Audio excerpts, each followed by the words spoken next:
जम्मू काश्मीरच्या डोडा जिल्ह्यामध्ये पुन्हा एकदा दहशतवादी हल्ला झालाय। या हल्ल्यानंतर दहशतवादी आणि लष्करामध्ये चकमक झाली।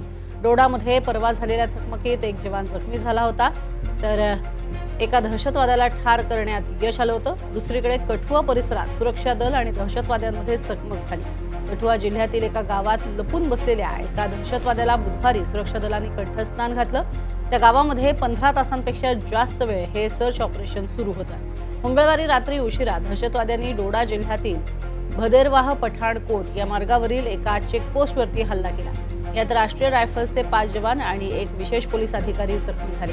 चकमकीमध्ये केंद्रीय राखीव पोलीस दलाचा एक जवानही शहीद झालाय। दहशतवाद्यांच्या शोधासाठी सुरू असलेल्या कारवाईमुळे पठाणकोट महामार्गावरील वाहतूक बंद करण्यात आली आहे। काश्मीर खोऱ्यात पुन्हा एकदा दहशतवाद्यांनी धुमाकूळ घातलाय। एकीकडे लोकसभांचे निकाल लागले आणि त्यानंतर आपण बघतोय येणाऱ्या विधानसभांच्या आधीच जम्मू काश्मीर हे हादरवून सोडलेलं आहे। दहशतवादी हल्ले जे आहेत ते अगदी वरचेवर होऊ लागले।